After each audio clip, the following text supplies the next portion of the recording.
Once again, a sold-out stadium. All right. Donovan grew up in northern England and studied mining engineering at Newcastle and Nottingham universities. He emigrated to Canada and worked in the mining industry before being transferred to Salt Lake City. He soon discovered Park City in 1978. He later was a founder and partner in a mining consulting company and retired after 28 years with that company. He has been a docent with the museum and helped start the Friends of Ski Mountain Mining History current lecture series.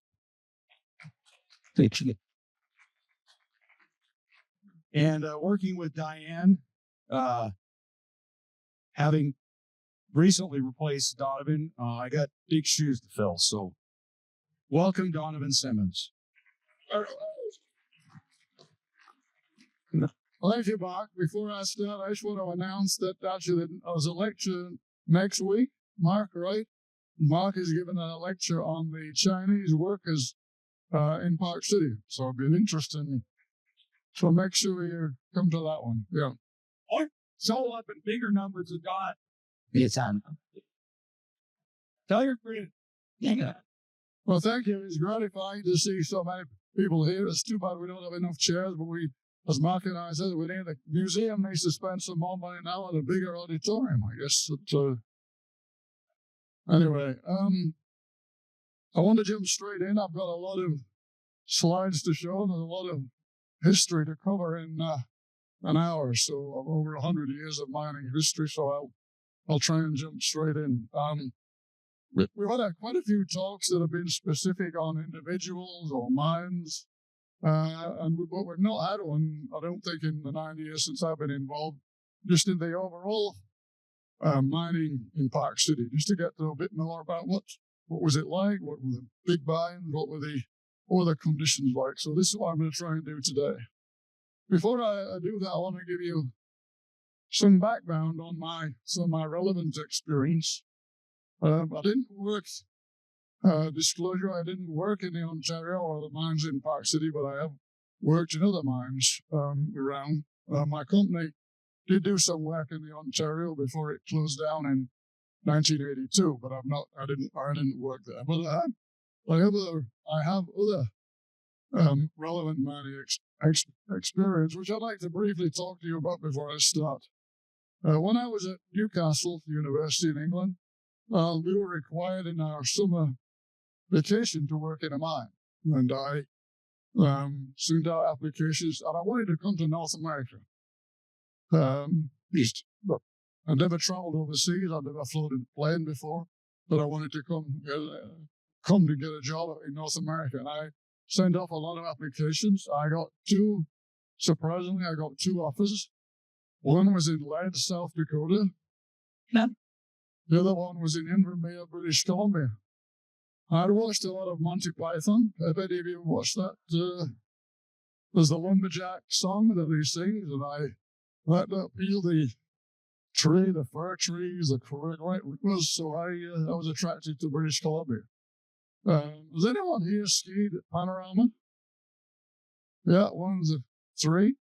Well, the mine I worked at is in Invermere, British Columbia. And if you've skied at Panorama, Panorama is about halfway up the mine road. The mine is at the top of there. So anyway, I got in the plane, landed in New York as a student charter flight. I landed in New York.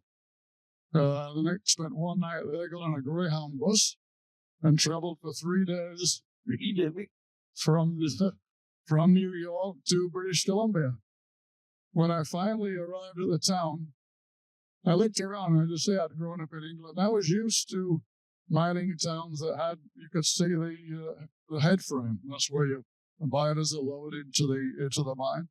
And I said, I couldn't see a head frame, so I talked to one of the local guys after I got in there. I said, where is the mine? And he said, well, you see those snow-capped peaks up there? It's 40 miles up there. So I got there. I arrived. I stayed in a bunkhouse, which is similar to the Park City. It was a two-person storeroom. I shared a room with a tough-looking young guy. But my first job, the mine manager was a good guy. He was a degree guy. He handed me over to the mine superintendent to give me my first job. And I couldn't go underground initially because I had to take a physical, particularly an X-ray to make sure I hadn't got any compromised lung. All the miners working had to go and have their lungs X-rayed before they let them go underground. So I met the mine foreman. He was an Italian guy, and he was about as square, short as it was wide as he was tall. Very sort of an expression in England is built like a brick. I'm going to call it an outhouse. Yeah. But he was. And he didn't actually take too kindly to me, even all the time I was there. At the end, finally, we got to be on better terms, but he didn't like me. So anyway, I got there. The first job, he said, it took me outside. He said, there was a dead bear. And he said, you have to get rid of the bear. So I'd been in the mine a day, come from England. I hadn't taken any courses at Newcastle to dispose of bears. It was one of our. But then he walked away, and it's like I'm stood there looking at this dead bear. I think it was obviously a kind of a joke, because two guys appeared around the corner and said, okay, we'll help you get rid of the bear. So we loaded the bear onto the back of a pickup and took it out to the dump where it's. Unfortunately, his brothers and sisters were all around feeding all the garbage from the mine. I guess, so what is this going to do with today's talk? And the mine was a silver lead zinc mine, which is the same as the mines in Park City. The mine had been started at the turn of the last century, I think closed down and reopened in about the 1940s. So the time frame was similar to the Park City mines. The system of mining was similar, and so we got a lot of, I think, useful experience from that. Anyway, I need to move on to the talk. So we'll start with let's see if we're working here. First of all, express some thanks. We got short for time. I want to thank everyone there. I want to pick out one person, that is the late Keith Drosty. Keith was a mining engineer. He was, I think, the superintendent at the Mayflower mine. By the way, I'm going to talk about the Mayflower mine. There were two Mayflower mines. That seems to confuse, but it confuses a lot of people. There's one Mayflower mine, which was close to the Silver King mine over on Park City Mountain. And then there's the other Mayflower mine, which is over by where the new Deer Valley East Village is. And that's the one the one where Keith was talking about, was working. He was a gold mine. Keith was a good guy. We had lots of discussions. He was on Park City mining. He was an extremely knowledgeable guy, and we miss him a great deal. On the overview, I'm sitting over here so I can see it. We've got over 100 years of mining. I want to, when you're at university, you have a choice of, my last year, final year, I had a choice of coal mining or metal mining. And I chose metal mining. And then in that choice, you've got, it breaks down into underground mining and surface mining. What we're talking about here is underground hard rock mining. There were no surface mines in Park City. We don't know how many mines there are, really. There's a mention of 300. But I know how long a mine lasts. Some might only lasted maybe a few days. But there are a lot of mines. The main thing is there were 34 shafts. And there's a map over here, by the way, that has got a lot of information on. And actually, there are shafts on there that are not numbered in the 34. So there are obviously even more than the 34. Some of them may have been shallow. The deepest one was the Ontario. Does this work? This pointer? Very well. Anyway, the Ontario, number 3, was the deepest shaft, 2,400. But I got this Eiffel Tower thinking, I wonder what that's for, but the Ontario was as deep as 2 Eiffel Towers, so that gives you an idea of how deep that was. There were 7 drain tunnels, 3 aerial tramways. We don't know how many miles of tunnels, because they would come and go, but Thank you, Mr. Sully. She's one of the people I thanked earlier on for that. Okay, so what did we mine in Park City? I got this information from this Utah Geological Survey book, which is very useful. But what we mined, half of the production was silver. You see, I've got two prices in there. I'm trying to look at the total revenue, and it's affected by current day prices or what the prices were in 1900. Whichever way you look at it, the silver was the main, about 50%. It was followed by lead and gold, depending on the gold. Current gold price is very high right now. It's gone up 40% just this year, so it sort of artificially raises gold. Commonly with silver, lead, and gold with minor amounts of zinc and copper. This is the agenda. I'm talking about the origins of mining in Park City, the boom period. I'm going to concentrate on actual mining and talk about challenges and decline, and then lastly, legacy and preservation. There's a picture of the head frame, the Daly West head frame taken some years ago before it fell down, and then it's recently been put back up again. So we'll talk a little bit about that. I'm going to talk about the first two. Not really showing up, but anyway, the exploration and mining. We talked with Diane about a possible concentration and smelting. We'll see if we get to that. But this one today is about the first two. Talk about the origins of mining in Park City. One question I was asking is, how would they know where to look for these deposits, these minerals? How did they sort of know where to look at? The first slide at the top is actually taken on Provo Canyon. If you drive down from Heber down to Provo, you go down Provo Canyon. This is just south of where Sundance is. But you'll see where the rocks. Whoops. You can't really see it, but we can see that. The way the rocks are overturned and come down, and then they come back, and then they go level again over here. So they're level here, and they're level there, and then there's something's going on. Something's going on in here, and that's the sort of thing that the old timers would look for, is some disturbance.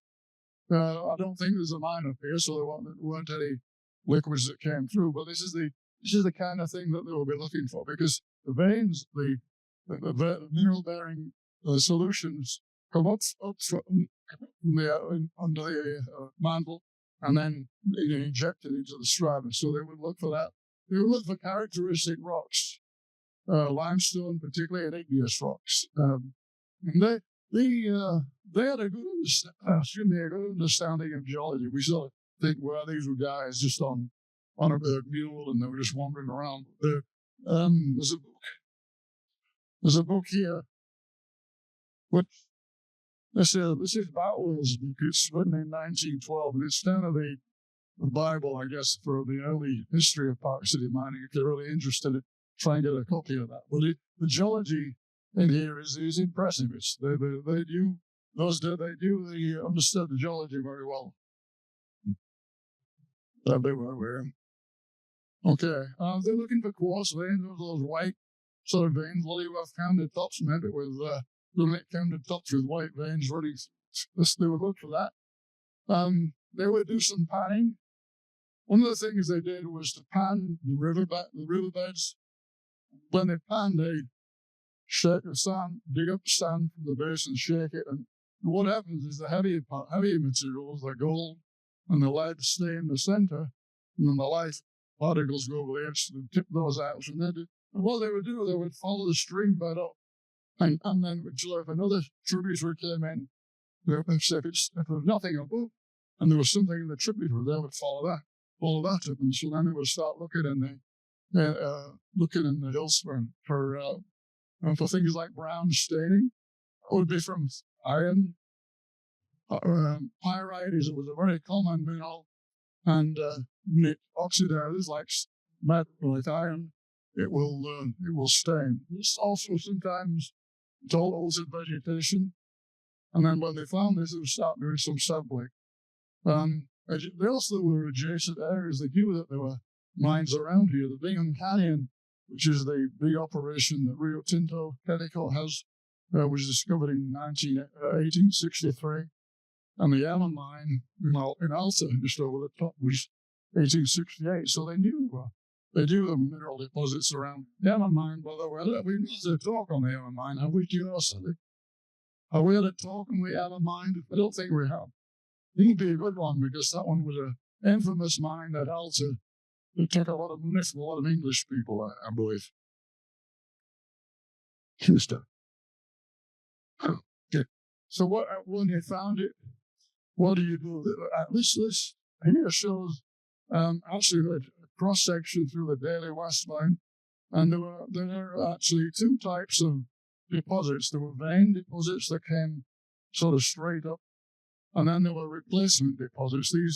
This particular example is Daly West. These are replacement deposits. So this is the strata is like this, and the minerals have come up, although they replaced the limestone in here. So these were the replacement deposits. Where this comes to the surface, that's what we call the outcrop. So when I talk about the outcrop, that's where it comes to the surface. What do? They would they'd have to stake the area they're playing, do some surface sampling, drive maybe a small tunnel, they'd resample, try and get footing, and then try to sink a shaft. So if you're gonna, on this deposit, you don't want to put your shaft here. You want to put it somewhere outside and then go in from this side because you want to keep your shaft, the integrity of your shaft for the length of the mine. Talk a little bit about this story. Then Patrick Edward Connor comes recently. I think the Utah Mining Association says he's the father of Utah mining. He was a colonel in the army out there as a result of Lincoln's. Thank you. Sorry, I knew. President Lincoln, they set up a garrison of soldiers at Fort Douglas, which is near the University of Utah, on the bench above Utah. Connor's men, a lot of them were all from mainly from California. A lot of them were miners or prospectors, and so Connor encouraged them to prospect. And this was during the Civil War. And so the soldiers in their spare time would go out. Brigham Young was not particularly in favor of precious metals mining. He was, well, we say, not in favor of mining, but the mines in Colville, which are not too far from here, the coal mines, there were Mormon mines there. The Mormon church owned, the LDS church owned some of the mines there. So he was not against all mining, he was just against precious metals mining. Another important thing is the Golden Spike, 1869. Not always in north of the Salt River, but what that did is it allowed lots of people to come in into this area. So when these discoveries were all made around about that time, people descended on the Park City area. And was first, I'm not going to get into that one. He's about these various discussions we've had in this group on him, who actually came first, and I'm sure Sally's got some opinions, and somebody else has, and I'm not going to go there. We don't have time to get into that. But it all happened very quickly around the late 1860s. What we do know is that the Flagstaff mine is, if you take the Empire Canyon road all the way to the top till you get to the Garsman Pass, you stop at the top before you look down. You just take a look off to the left. You'll see this pile, which is right at the top there. The other mines followed quickly after that. So Flagstaff was the first producer in 1870. I want to quickly show you this map. This is in the museum on the wall. These are stakes, claims that are in Park City. You can see it's a little complicated. When you stake a claim, you have to identify the mineral at the outcrop. That's the thing I mentioned earlier.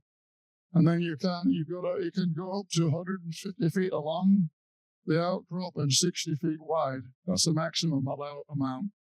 You have to file it with the county recorder or whoever was recording the claims. We've got a ski run called the Claim Jumper. That's something kind of goes around the guy who initially staked it and gets it registered before the original person who found it. A couple of things, we had to survey it. A couple of things up here. On the top is a chain. The chain is 66 feet long. I was at a talk a while ago and somebody said, why on earth do you use 66 feet? That's a strange distance. It happens to be the length of a cricket pitch. So that's it. It actually is, but that's not the reason. I think the chain came first and the cricket pitch came second. But we're 66 feet long. It was 22 yards. 10 of those is a furlong, and 8 furlongs to a mile. So it was a logical measurement, but it was just part of the old British system of measurement. You can see, though, that it has some major disputes when you look at all this. There was an apex whirlwind, I think. We had a talk about that from some time ago. I still don't know quite really understand what it's about. It was a complex way of determining if your claim was legal. There was obviously major disputes. Some settled in court and some with violent means at the time. Okay, talk about the bloom period. Just going to get a drink of water. So.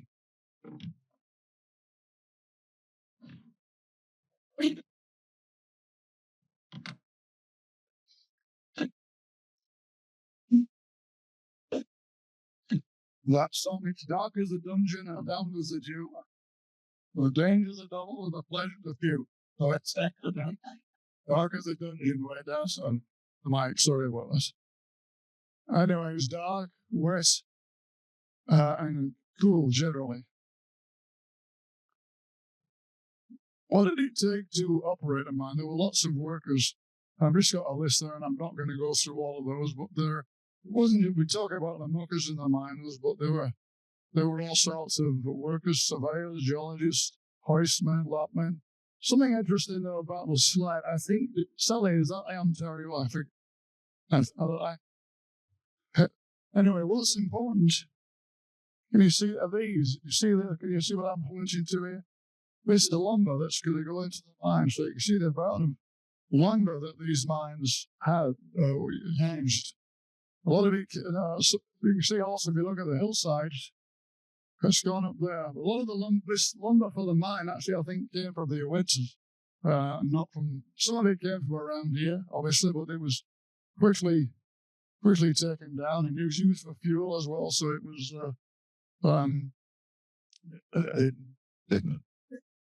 I thought so, yeah. I think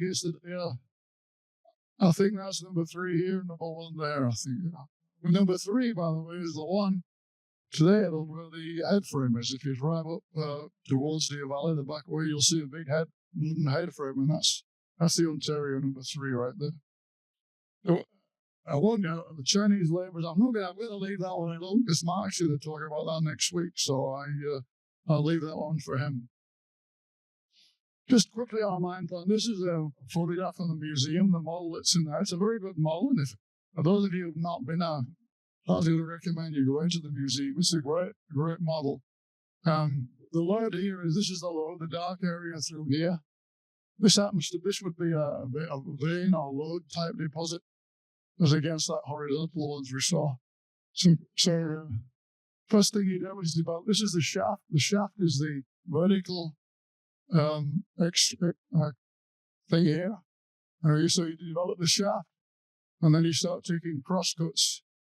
And then when you take a cross cut, and then you mine upwards. So you're taking a cross cut, you're coming underneath, and then you mine in this. Same thing down, you come down. So as you develop in the mine, the shaft is going down, and you're getting some revenue from mining up here. So don't wait till the whole shaft is developed. They were doing it in stages. But you can see they're mining here. We're doing mining up here. One of the big things, it's interesting on the escapeway. There's only a single shaft here. Quite a few of them mines in Park City only had a single shaft. I should say just a brief bit of history. a collier in England in 1860, I think it was 1860, only had one shaft. It was the only means of getting in and out of the mine. And the pumping gear, it had a big cast metal beam which sat over the top of the shaft to pump the water out, a bit like Park City one. What happened is a failure occurred, and the beam went into the mine and completely blocked the shaft. And 100 and something miners were asphyxiated. And right after that, the government in England insisted that any mine had to have, by law, had to have two means of it getting in and out. And particularly in England, it would be two shafts, because most of the coal mines are below drainage. But a shaft and a tunnel would be okay. I don't think at that time there was a law in the US that mandated that, but it was obviously something that would be required. Yeah. Just quickly talk about square sets. This is a square sets of these timbers that are put together like a cube. It was originally developed in the Comstock. The Comstock area had much poorer geological conditions or strength of the rock, and so they needed to support the mines a lot better. So they developed this system of square sets. It's just timbers put together, they lock together, and require a fair bit of woodwork for that to work. When I talked to Keith, I asked him about will these use much, and he said a little bit. Where the rock was unstable, they would put square sets in, but generally they won't use as much here as they were elsewhere. So when you see that may not be typical. But you also see that their backfilling is when you take the rock, the waste rock that you don't need, and you put it in here to support the structures. You can see it's been backfilled up here as well. Talk about the pay. 10 hours a day, 6 days a week, with 2 statutory holidays a year. There's a gap between the shifts, and payday, because for that would be allowed to block the blasting. So you'd have 10 hours, take a 2-hour break, and the next shift, and that would be allowed for the gases from the blast to escape. The payday was the last day of the month or the first day of the next month. Lodging and food was deducted. I'll talk a little bit more about the being situation. I do an amusing comment on you'll see there's a silver dollar here. I was a docent, that's dated 1879, so that may have been produced in Park City, we don't know. But I was a docent for a while with the second grade. And one of the things I asked him was, what's silver used for? And I got a good Park City answer. The little kid got very excited. He said, second place. Well, that was the greatest. Yeah.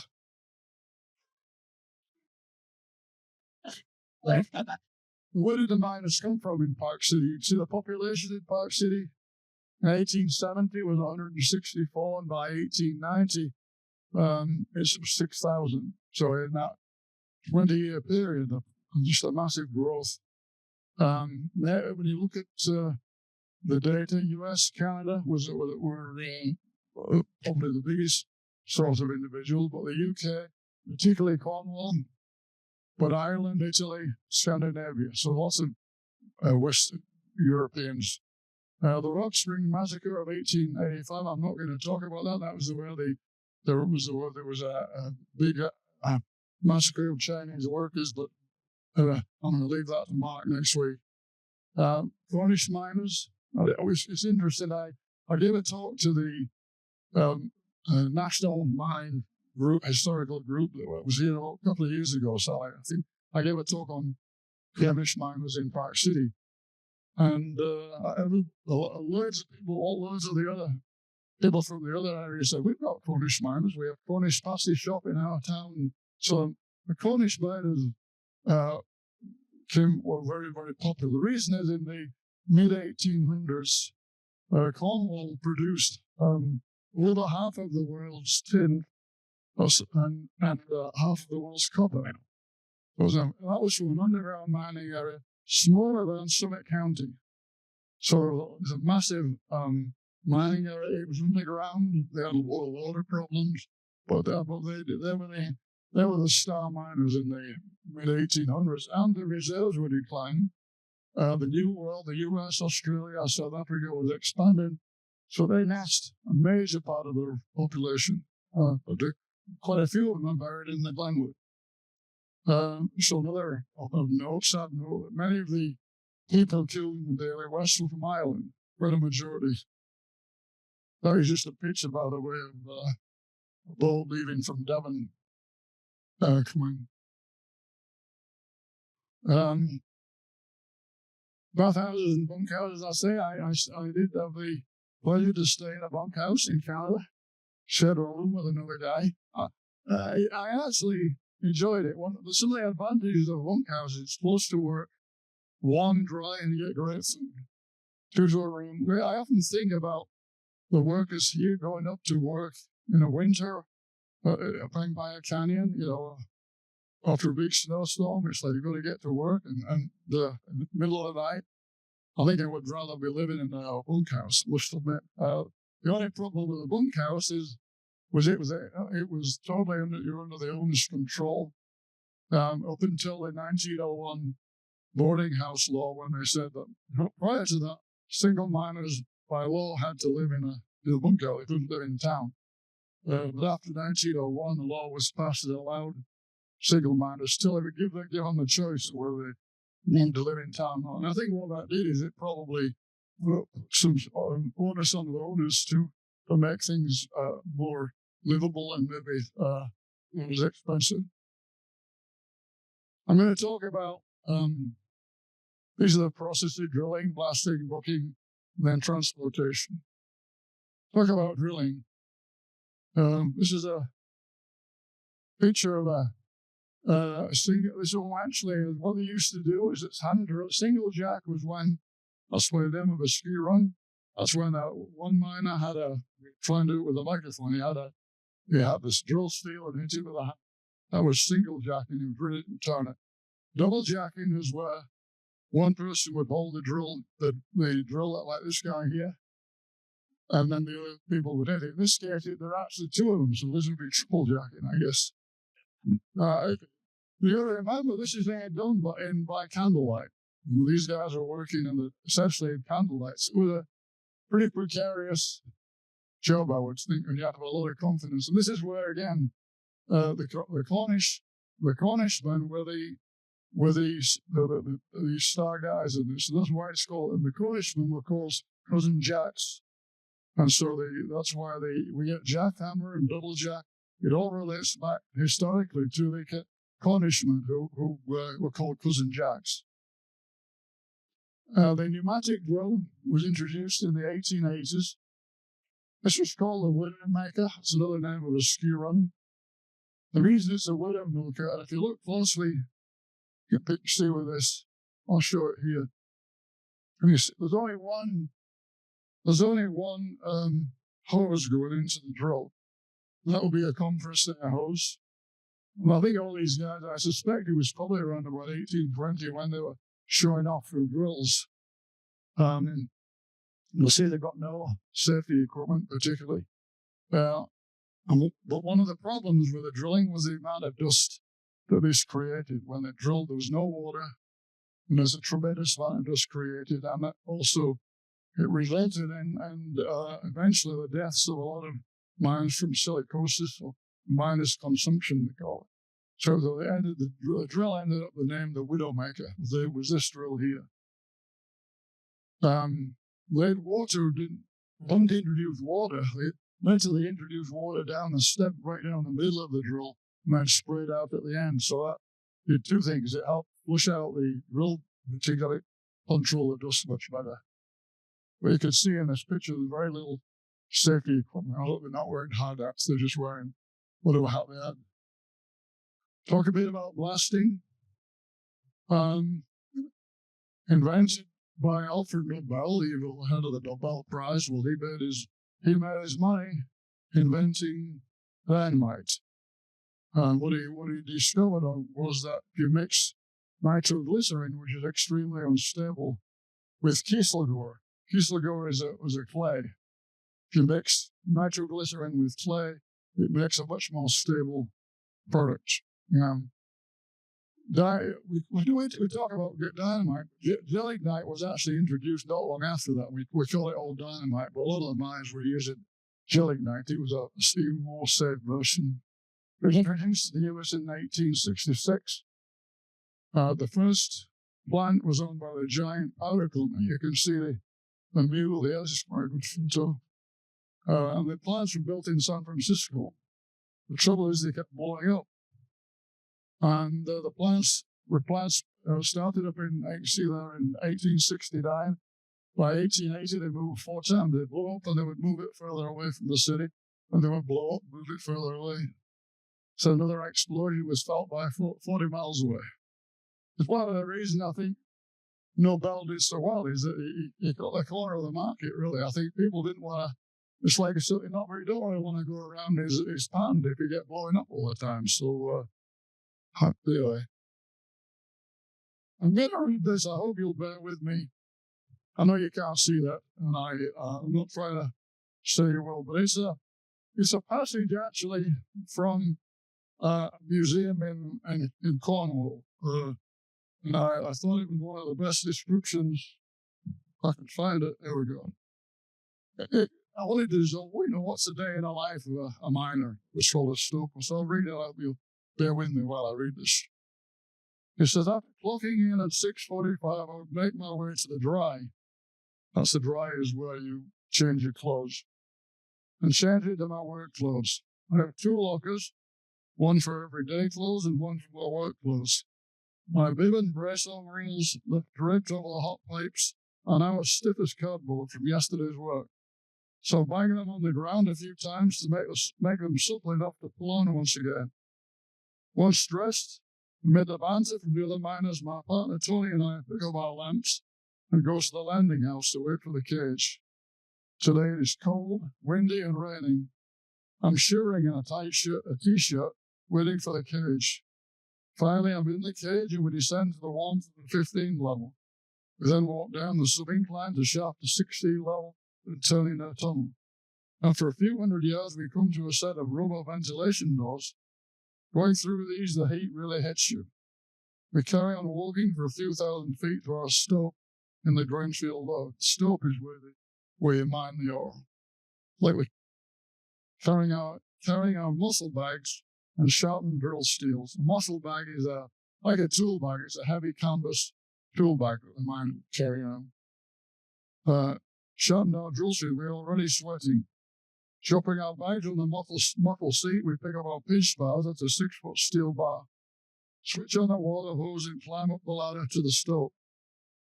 The back of our stope now has reached a full height, just over 85 feet and about 12 feet below 15 level. Tony and I are working side by side. As we climb up the stoke, I can smell the gas from the previous day's blast, which I know will give me another headache. We wrench down the broken rock to keep the dust down and bar down the loose rock to make it safe to work. After rigging my machine and connecting the air and water hoses, time to go back down to the muscle seat where I meet Tony, who has also rigged his machine in. It is very hot in our stope, so I empty the sweat out of my boots and wring out my shirt and socks. Then time for just a quick cup of tea. It's an English story, you can just tell her. Before climbing back up the slope with a sharp set of drill steel to begin drilling. With my earplugs in, I began drilling. The machine roaring just inches from my face is kicking out 120 decibels, and coupled with the heat and poor ventilation, it's pretty tough conditions. I drill until 1 p.m. and then descend back down the stope with my blunt drill steels and leave them in the level. The level is kind of like the general area at the base of the shaft. It is then back up into the stope, carrying my explosives and detonators. Before charging the holes, I move my machine to a safe place, coil the hoses up and place it up my stopping boards over them to protect them from the blast. As normal, I have to rush to make my firing time. Carrying a 50-pound case of gelignite on my shoulders and 50 detonators hanging around my neck, I clamber over the broken rock to the top of the slope.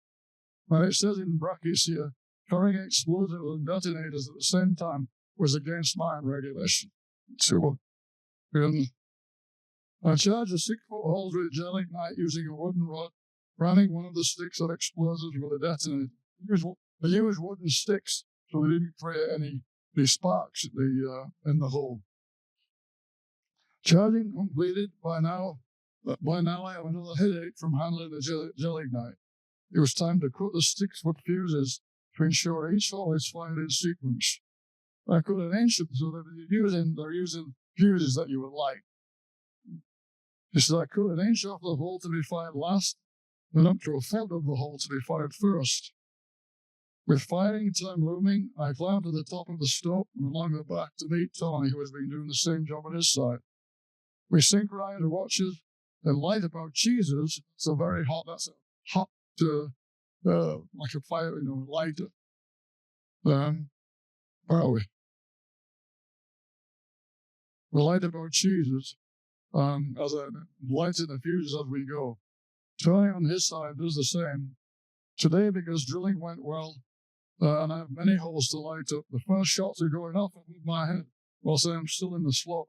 That sounds horrendously dangerous to me, but anyway, I don't know what the shape of the stope was like, so it may have been. Climbing out of the stope and down the ladder as quickly as possible to pick up our muscle bags and drill steel. Tony and I start the long walk back to the 15 level with the shots ringing in our ears. The noise and buffeting of the air as we walk back gives us a great feeling of a job well done. So that was.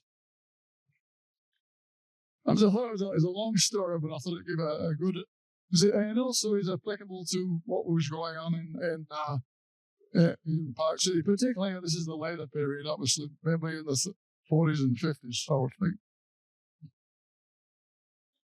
This is a quick picture about how they had a blasting schedule. As you can see, a certain time you had to do with a 210, 215, so they set up the period where they would actually blast. So they were, they were coming out of the mine and they were blasting as they were going. Mucking, I think some of you saw the mucking contest on Monday. These are the early form of these wheelbarrows. I was a mine in Chile not too long ago, and they were still using wheelbarrows to take the ore from the stope to the shaft. This is a mucking machine. Keep moving. This is mine transportation. You can see the horse. The horses were retired about now in the 1930s. But you can see the horses, although it was a mule or a gelding, looks like a mule, I think. But it had you can see it's got a raincoat.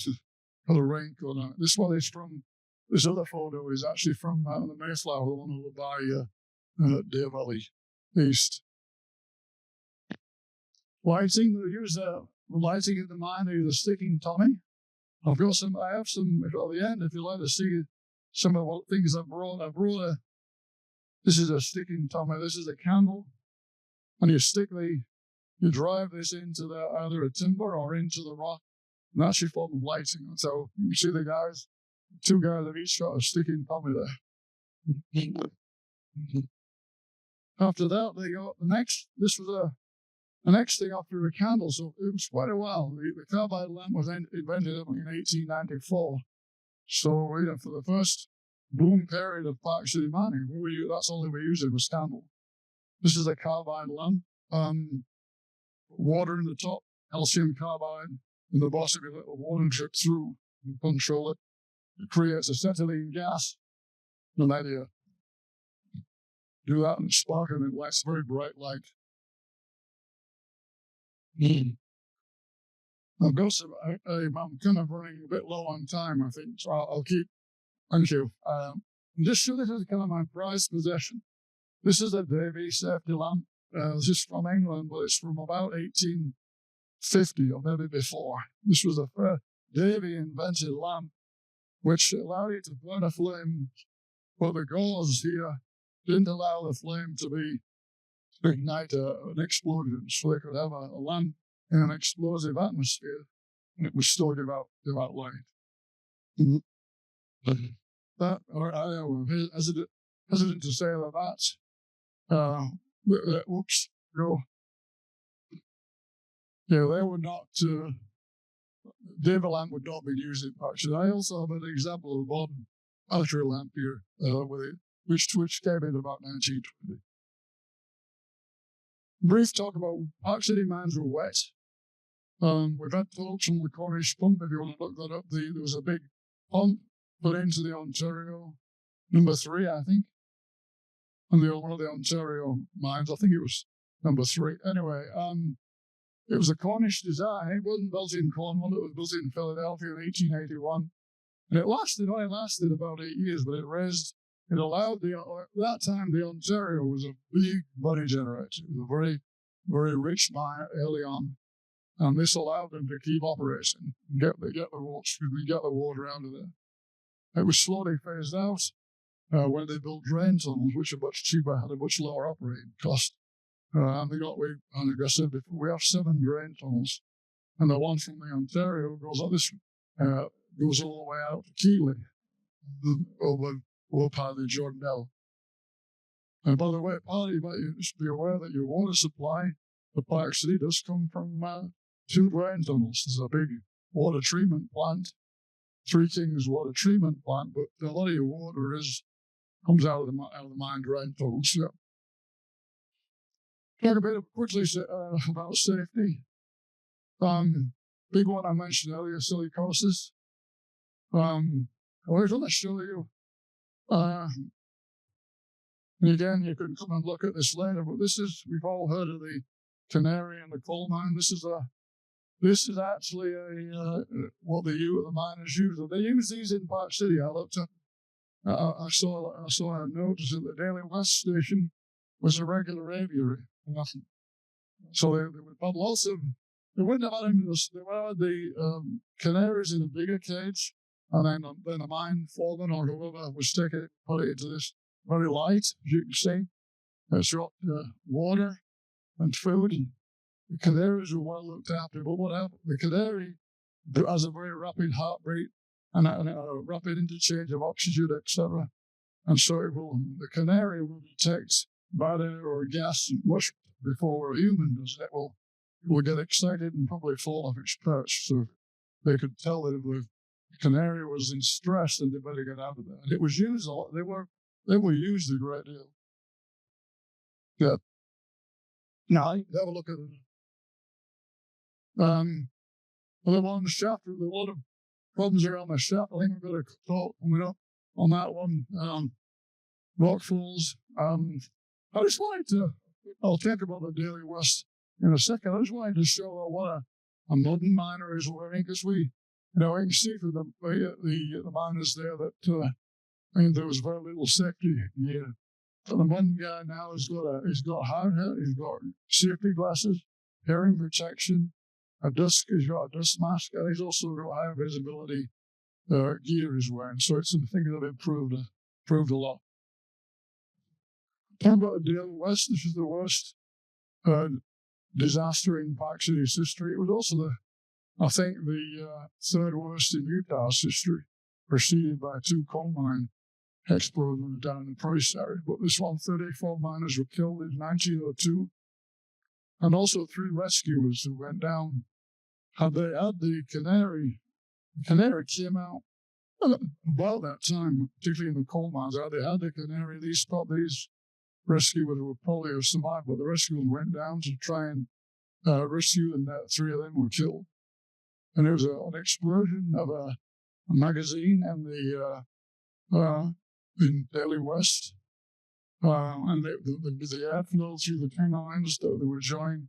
6 fatalities were found in the 6 bodies were found in the Ontario. There's a tragedy. This is a photograph of the piano down Main Street.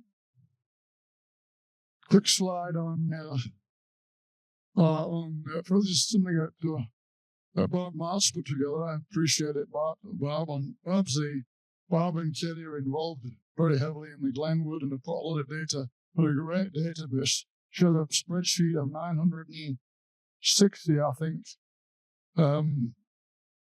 people who were buried in the Glenwood. What she put together for me was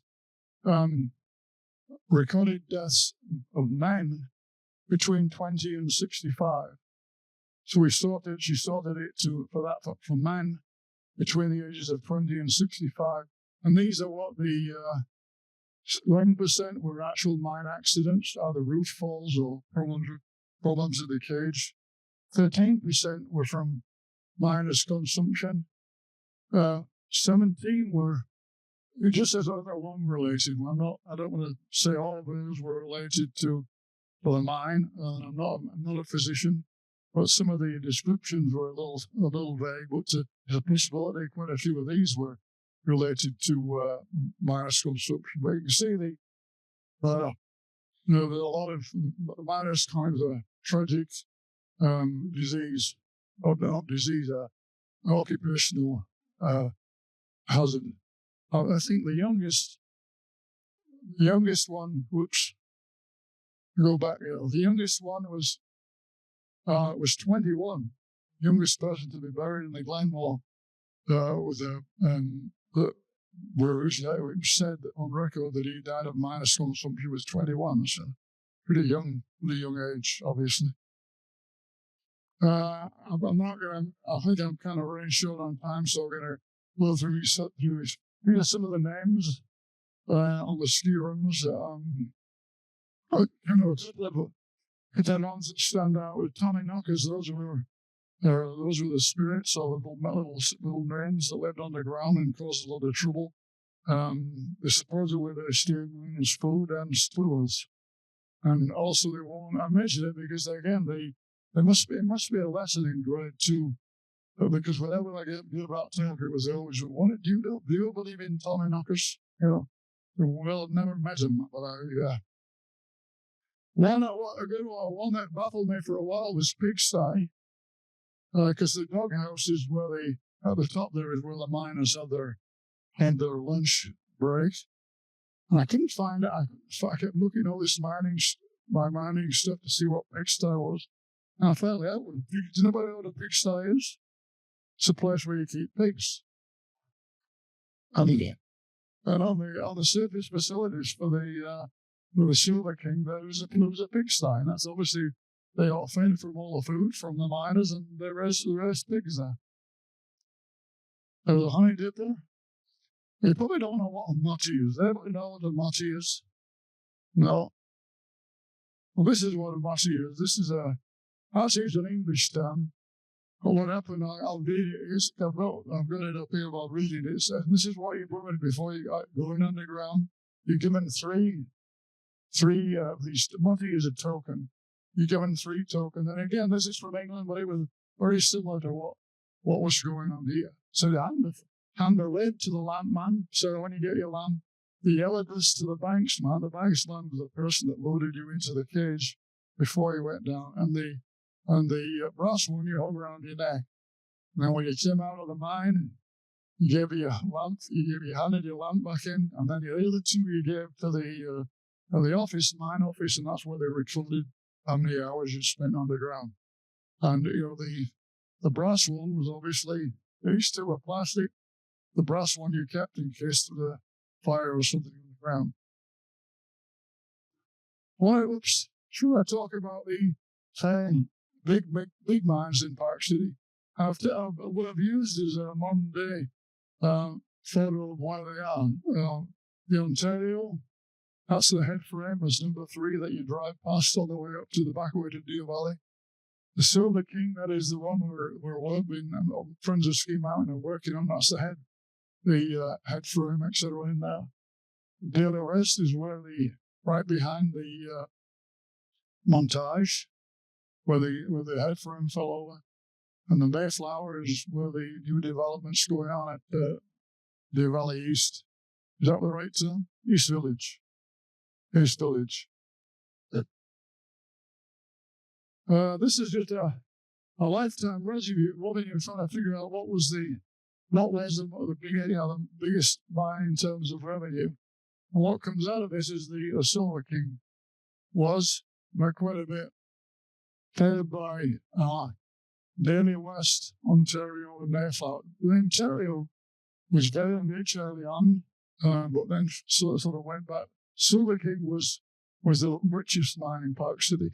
You can see the Daly West, Mayflower, depended on whether it has 1940 prices or 2025 prices. So yesterday's price would be even more. Ontario is the longest running mine. This is the number 3, and I think number 1. This is the Ontario Canyon. It's the first major mine originally owned by Hearst and others. Purchased in 1872 for $30,000. She's $1 million today. Well, you don't get too much for $1 million in Park City anymore. I don't think I don't know. Certainly wouldn't get a silver mine. Made Park City a major mining center. It got a worldwide reputation early on, and it really made the name of Park City. Production started in 1877.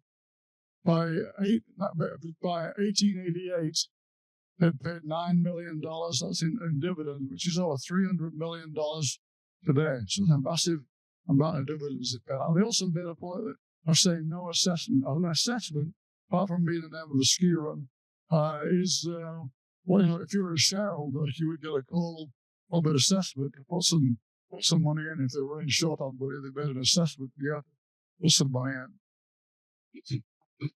Silver King. This is the one. This is the jewel, I guess, that bought it. This one went for 1892. It was bought in 1889 for $65,000. That's $2 million. I'll still get you an awful lot at Park City.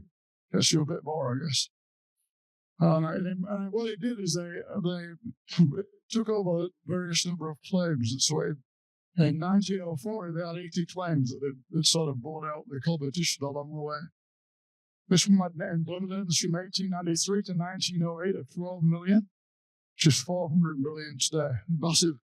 Massive return to the shareholders. The big thing about the Silver King was about 50% of the mine production was already at smelter grade. What that means is that when you produce ore from a mine, you have to upgrade it. So it's got a lot of waste material in there, silica, and things that you don't want to do when you get it. You want to upgrade it before it goes to the smelter in Salt Lake. But most mines put all of the production through the mill. If you can avoid putting your production through the mill, you get your recovery, 100% recovery. But having 50% already at the right grade just shows how rich this was. And also, it was a world famous mine, and production has produced 66 million tons of ore. The Daly West in Judge, that's a photo. It's not looking up from the montage, probably. That's a little different today. It's the second largest producer, third in silver, second in lead, and the worst disaster. And this was the site of the head frame that collapsed and was rebuilt recently. Mayflower. This is the Mayflower again over by East Village. It was the 6th largest gold producer in the U.S. at one time. The internal shaft. What that means is they would go in at one level, and then they would sink a shaft from that level down 2,000 feet inside the mine. I mentioned earlier that the mines in Park City were cold, about 47 degrees. The mines on this side, on the east side, particularly the Mayflower, were hot. According to Keith Trusty, the hottest temperature recorded was 130 degrees, which you can't work very long at 130 degrees. I can't work in my garden when it gets above about 90, so 130. But what they did is this was a later mine, they used refrigerated air. They would have big refrigeration units that they would put into the air and sort of cool the air down. They used some tailings for backfill. It's now part of Deer Valley's expansion. But I said they used tailings. What they did is the mill pushed all the ore down to very fine powder, and then to the froth flotation process, which might be the subject of the next bill. And then they had the tailings, which were material of no use. And then what they did is they pumped this back underground at Mayflower. Talk about coming to the end about challenges of mining. I'm getting nearly there. And the decline. One of the reasons Post-1930, what were the reasons for the decline? The first one, probably the most important, was the volatile and falling prices of silver. You can see on the left there in this point's not doing well. In 1890, I'll just read it. It was $1.16 the silver. 1897, it had dropped to 49 cents.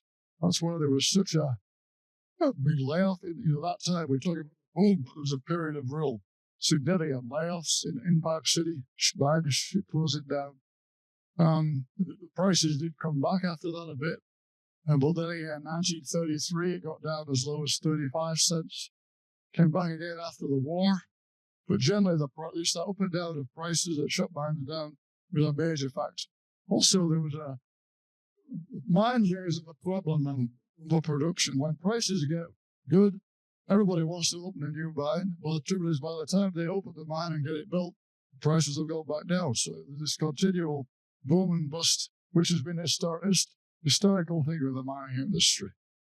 The other one, reserve depletion. These mines now were 60 or 70 more years old, or 80 years old. So the miners, the other thing is always they always take the best one first. It was high grade. They get the good stuff first.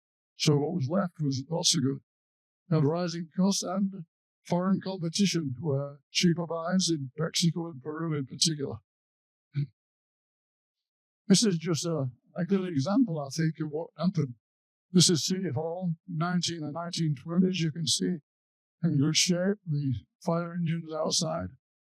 And then the photograph below in the 1950s, it just indicates how Park City was on its knees in the 50s prior to the resurgence, obviously, with skiing. I'm just saying, the cruising prices, mine closures, and the impact on the town. The 1950 population got down to 1,067. We'll talk about legacy and preservation. I show this for everyone. There's a sort of sad reflection on what can be happening. This is taken inside the Silver King Mill. I was there about a month ago or so, taking a walk around, and what you're seeing here is graffiti, and people have been setting fires inside the mill to keep themselves warm, I guess. What we're saying is, unless we do something, these treasures are going to disappear. The Silver King Mill in its day was one of the top mills in the entire United States. It was a gem, and it's still there, and it's not too late if we can find a way to save it. But it's kind of tragic inside. Oh, that's the bad news. The good news is this is the Silver King Mine building. You see on the left, it was collapsing under snowy. If you want to know where that is, that's the Bonanza. You ski Park City, that's the Bonanza chair. Is that right? Yeah. That's the Bonanza chair, and people are lining to ski there. But you can see what happened. The snow, heavy snow was creating the building to collapse, and we don't see it off the picture to the end. The maintenance building completely collapsed. Anyway, what we've done through Friends of Ski Mountain, this is a group which is part of a museum, which has been raising money to save these buildings. And we've had, I think, done 13 projects where we've saved those structures.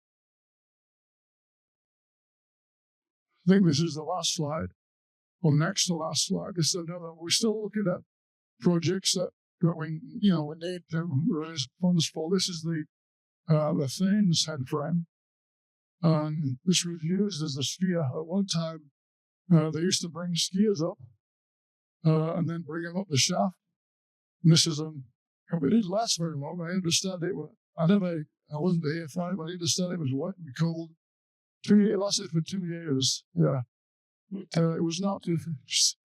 Had a pleasant journey. Much of the way was long, and it was wet and cold, so it didn't have a lot going for it. I guess both of the sort of unique ride. But we see what we've spent here, or we've done over the years, or over the last few years, but we've still got that's a total project cost of $900,000 to $1.2 billion, and we still need to raise $200,000 more. So people are interested in helping us, the good of Park City History or on the mining, you can find some information what we've got done and still at the frontier. Okay.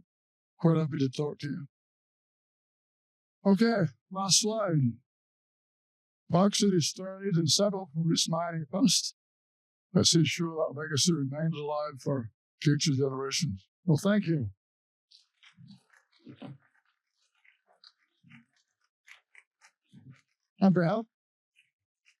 I'll be happy to take any questions if you have. I'll do. What is to do it?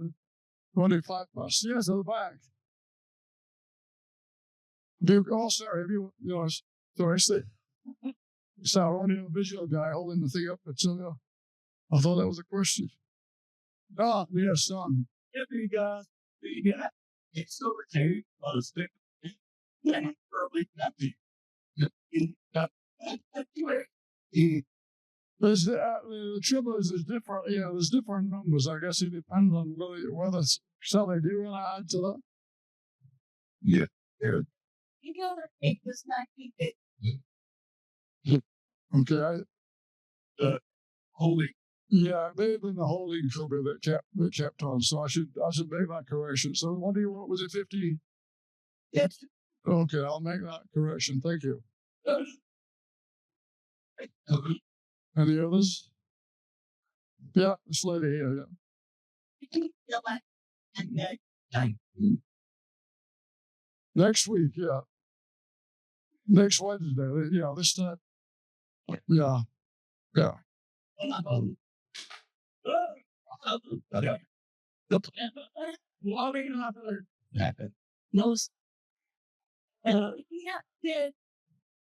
If anybody wants to buy a mine car, we have one thanks to Park City Fountain.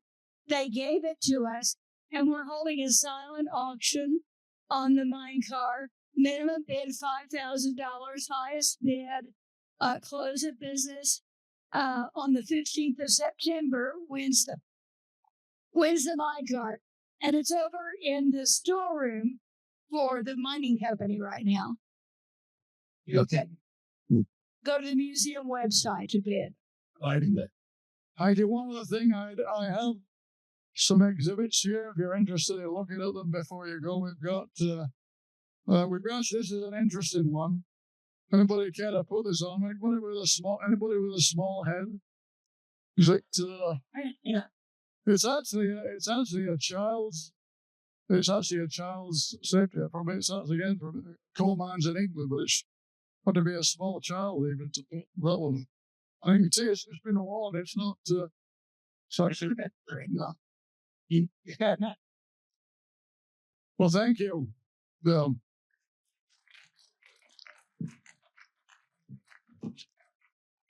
I'm sorry.